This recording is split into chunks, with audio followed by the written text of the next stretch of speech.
Salve cercatori del mistero e benvenuti a Il Mistero Servito. Una delle civiltà più antiche della Terra, fondata più di 8700 anni fa nel vicino Medio Oriente, lasciò impressionanti informazioni scritte su tavolette d'argilla, argilla cotta, terracotta insomma, che oggi ci rivelano le incredibili storie della sua possibile origine cosmica e l'intervento che ebbe nella catena evolutiva dell'essere umano. Furono gli autori di grandi avanzamenti tecnologici e scientifici che arrivarono a tutti i confini della Terra. Questa storia tanto antica si vede rinforzata dai risultati di prove di DNA realizzati su strani crani allungati trovati in Perù, che hanno dimostrato l'enorme possibilità che sia avvenuta una ibridazione di specie tra gli antichi Sumeri e l'essere umano. Questo caso è tanto fantastico che i grandi specialisti non l'hanno voluto prendere in considerazione, non l'hanno voluto avvicinare, nonostante che le evidenze vadano dimostrando passo passo che la storia scritta nelle tavolette sumere forse, molto probabilmente, è verità. Fino ad oggi nessuno ha potuto screditare la storia scritta degli antichi Sumeri, ma il momento è giunto. Ci troviamo vicino a sapere realmente l'origine dell'umanità? In questa investigazione presenteremo le parti più distaccate e minuziosamente analizzate dell'antica Sumeria. Tutto quello che ci hanno detto delle culture antiche della Terra sta cambiando. Sta evolvendo. Ogni volta più persone accettano l'idea che la storia dovrà tornare ad essere scritta in accordo con la storia sumera, tramandataci dai Sumeri. Recentemente nella città di Los Angeles, California, si è fatto conoscere al mondo che gli strani crani allungati di Paracas, Perù, appartenenti all'etnia Paraná, hanno la loro origine genetica in Asia e che il loro DNA o informazione genetica vitale, a cui faremo riferimento nel corso del video, proviene dall'Oriente Medio, dalla zona compresa tra il Mar Nero, il Mar Caspio e il Golfo Persico, precisamente dove millenni fa si sviluppò l'impero di Sumer, la civiltà ufficialmente più antica della Terra. È stato dimostrato che i crani sono naturalmente lunghi, non ci furono processi artificiali di allungamento. Si è sempre sostenuto che gli antichi mettessero tavolette di legno e strisce di cuoio intorno al cranio per provocarne l'allungamento. Però questo fatto sembra che non sia vero e quindi si dimostra una linea evolutiva distinta dell'Homo sapiens. No, ma basata su questo, basata sull'Homo sapiens. Vale a dire una ibridazione, così come si menziona nelle tavolette sumere, che riportano che gli dei del cielo intervennero nell'evoluzione dell'essere umano attraverso il proprio sangue, il proprio DNA, usando il proprio sangue, i propri geni. Sono quindi gli esseri dal cranio allungato discendenti dagli antichi Sumeri. Sopravvisse in qualche modo quella linea di sangue stellare? Sta scoprendo l'umanità un'altra chiave, una grande chiave della propria origine? Essendo così, dove ci porteranno tutte queste scoperte? Si sono trovati i resti di esseri col cranio allungato con un'antichità simultanea fra 2000 e 3000 anni in Perù, America settentrionale, Crimea, Europa dell'Est, molto vicino al Mar Nero, e in Australia. Significa questo che i posti di questa specie si trovano in tutta la Terra? In che maniera le specie degli esseri del cranio allungato si dispersero a livello continentale? Questo si è potuto sapere e ottenere solo con una tecnologia molto avanzata come quella descritta nella storia degli antichi Sumeri, nelle loro tavolette di terracotta. La civiltà sumera è la prima e più antica del mondo, considerata e avvallata così dalla storia ufficiale per le grandi e innumerevoli meraviglie archeologiche che lasciò come traccia della sua esistenza avvenuta circa 8700 anni fa. La civiltà sumera si diffuse in Asia per tutto il Medio Oriente, principalmente nell'attuale territorio dell'Iraq.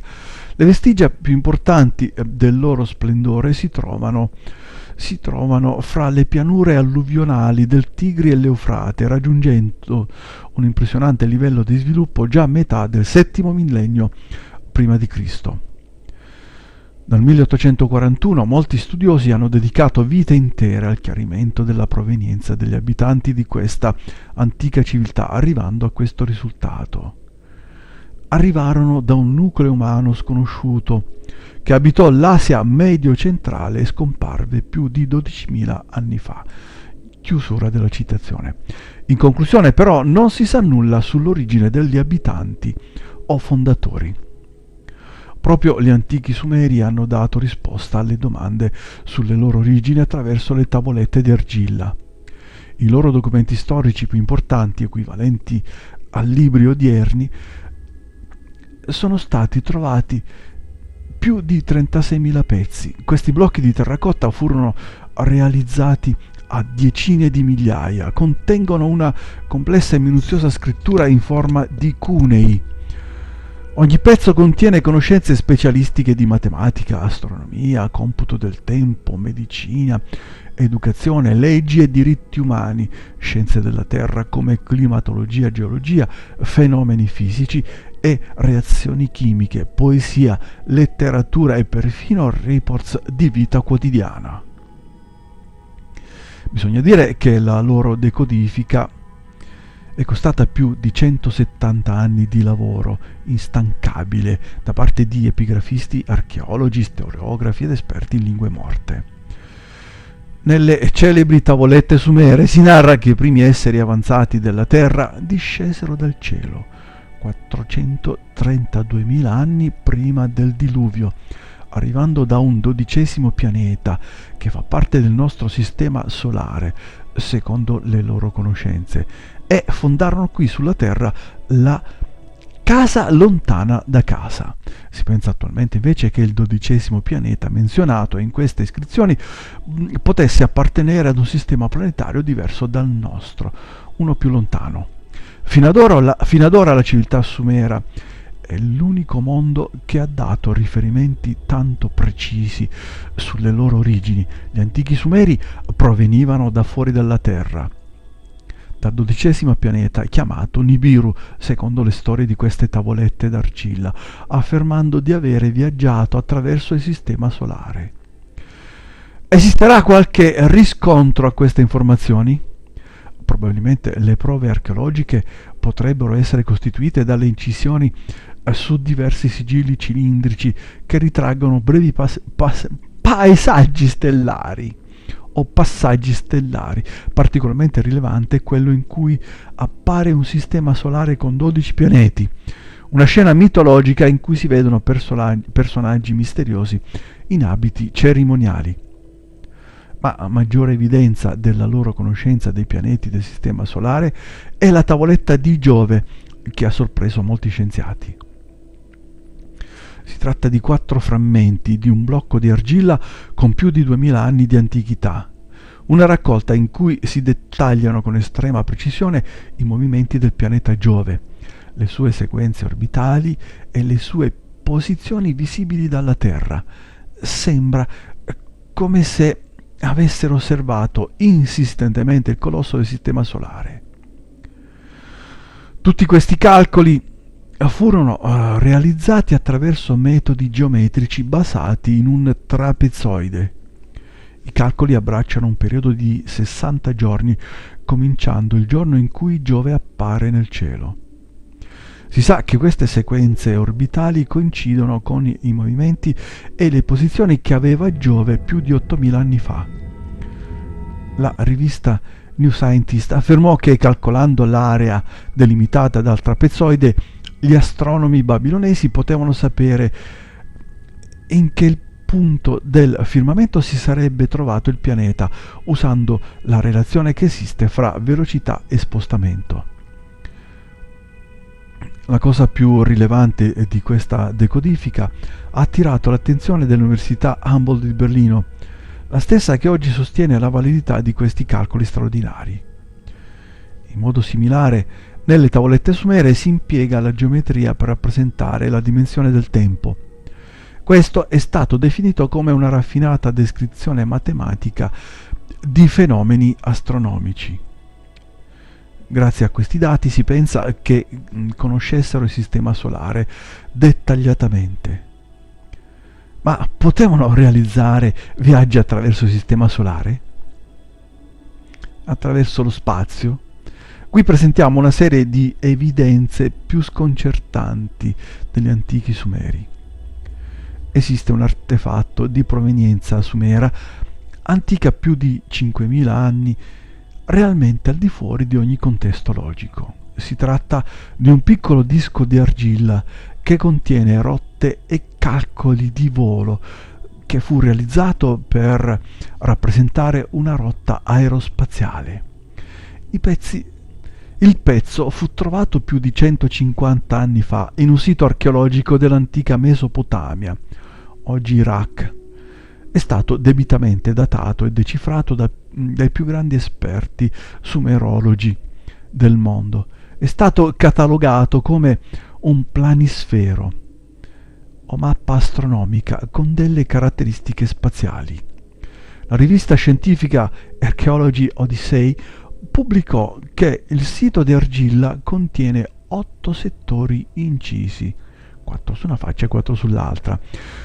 L'Università di Jena in Germania ha avallato la decifrazione. Il suo contenuto è eccezionale. Contiene una descrizione in cui si nomina il corpo celeste Dilgan, che significa in sumero antico la prima stazione.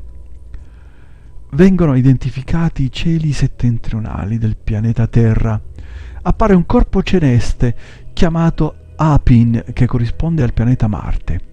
Si trova rappresentato in generale uno specchio astronomico di 360 gradi. Contiene un punto centrale che marca una situazione determinata dai cieli babilonesi. Gli angoli di 45 gradi potrebbero indicare le linee di discesa di una nave stellare dallo spazio fino ad arrivare a un punto specifico della mappa terrestre. Un triangolo sembra contenere le iscrizioni Shu Ut Il Enlil, che significa la via di spostamento del dio Enlil, antica divinità sumera che si oppose alla manipolazione genetica dell'uomo. In questo disco si nomina Sib-Zi-Zna, che significa l'inviato di Anna, e rappresenta anche la dea Ishtar, una dea stellare sumera. Menziona An-Ni-Ni, il dio incaricato di supervisionare le discese alla terra.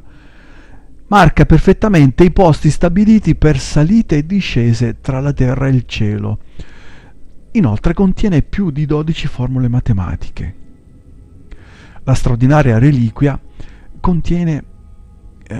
potrebbe significare infine l'evidenza archeologica che rispecchia l'esistenza di una civiltà più avanzata di quelle attuali, che arrivò alla Terra procedendo dal cosmo e praticò in maniera rutinaria i viaggi aerospaziali, secondo i preziosi dati contenuti in questo disco.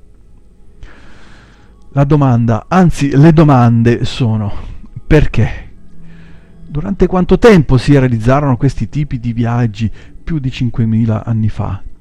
È reale tutta la storia decifrata che contengono le 25.000 tavolette sumere di Assurbanipal? Giorno dopo giorno le evidenze continuano ad emergere dalla Terra. Con tutte queste prove ancora sembra inverosimile l'esistenza di avanzati visitatori extraterrestri che ebbero una stazione spaziale sulla Terra? E come mai, aggiungo? La storia più antica sulla creazione dell'essere umano è sumera, antecedente agli scritti biblici, più di 5.000 anni. Gli specialisti sumerologi dichiarano apertamente che tutti i miti sopra la creazione che esistono nelle diverse culture del mondo procedono dalla civiltà sumera. La storia contenuta nella sesta tavoletta d'argilla, chiamata la tavoletta della creazione, fu scritta in forma di poema e vi si narra che degli dei rettili in forma di rettile, con caratteristiche, diciamo così, rettiliane, provenienti dal pianeta chiamato Nibiru, il 12° del sistema solare, preoccupati guardavano come l'atmosfera del loro pianeta di origine si disperdesse, provocando sulla superficie riscaldamento e desertificazione, terremoti, maremoti costantemente, disperazione e mancanza di sostentamento. Aspettavano insomma la loro fine. Secondo quello che c'è scritto nella sesta tavoletta, la soluzione radicava nel restaurare la loro atmosfera e per questo c'era bisogno di un metallo, oro, con cui poter creare uno scudo atmosferico e recuperare stabilità per la vita del pianeta. Esplorarono il cosmo cercando un sito in cui l'oro abbondasse e trovarono la Terra.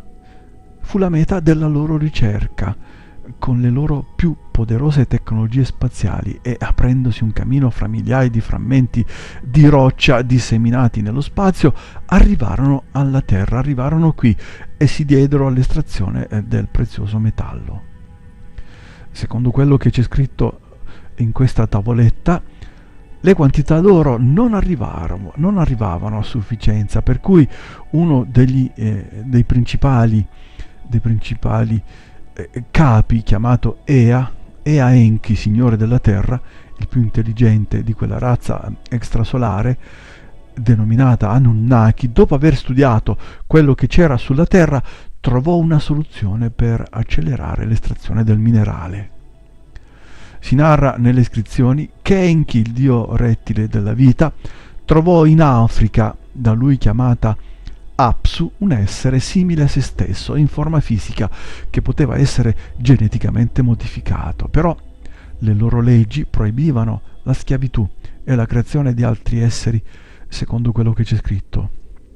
Fu così che propose ai suoi leaders di creare un lavoratore primitivo, forgiarlo con le evidenze della nostra essenza.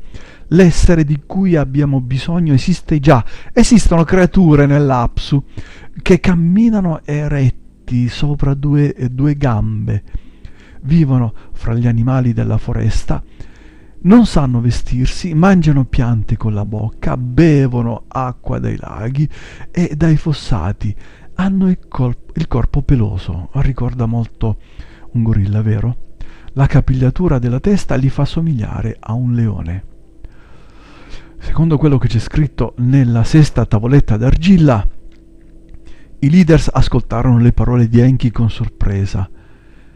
Li portò a conoscere quelli che si pensa furono gli uomini di una certa specie primitiva di umani. La tavoletta continua narrando: sono maschi e femmine, disse Enki, hanno mascolinità e femminilità, procreano come noi. Quelli provenienti da Nibiru è comprovato che la loro essenza di costituzione è simile alla nostra, come due serpenti intrecciati, e questa sarebbe la descrizione del DNA. La nostra essenza vitale, il DNA, si combinerà con la loro, le nostre caratteristiche si metteranno in loro, si creerà un lavoratore primitivo, comprenderà i nostri ordini, maneggerà i nostri attrezzi, porterà a capo il lavoro duro degli scavi. Secondo quello che c'è scritto sempre nella sesta tavoletta, il dio fratello chiamato Enlil disse, opponendosi a questa manipolazione della vita: vuoi portare l'esistenza di una nuova creatura? La creazione solo sta in mano al padre di tutti i primi principi. Le iscrizioni della tavoletta riportano quello che rispose il dio Enki: non schiavi, ma aiutanti, questo è il mio piano. L'essere già esiste. Il piano consiste nel dargli più capacità. Non si tratta di fare una nuova creatura, ma di farlo più a nostra immagine. Un essere già esistente con pochi interventi si può ottenere. Occorre solo una goccia della nostra essenza. Questo è un assunto grave, non mi piace. È stato proibito dalle regole dall'arrivo alla Terra. Fu così che l'essere umano arrivò violentemente ad uno stadio evolutivo obbligato. Molte delle linee evolutive marciarono simultaneamente, alcune con maggiori capacità, altre con minori. Che percentuale di esseri si evolse in modo innaturale fino a convertirsi in esseri superdotati che non si amalgamavano con la maggior parte dei popoli? Sono gli esseri eretti di Nazca, quelli col cranio allungato, quelli di Paracas e di altri posti il risultato di questa manipolazione? Furono trattati come dei? O il loro destino fu semplicemente l'estinzione? Se la storia delle tavolette sumere è verità, le convinzioni culturali dell'umanità intera sono destinate a crollare. Bene amici, questo è tutto. Se il video ti è piaciuto, per favore condividilo e metti like. Grazie e arrivederci al prossimo.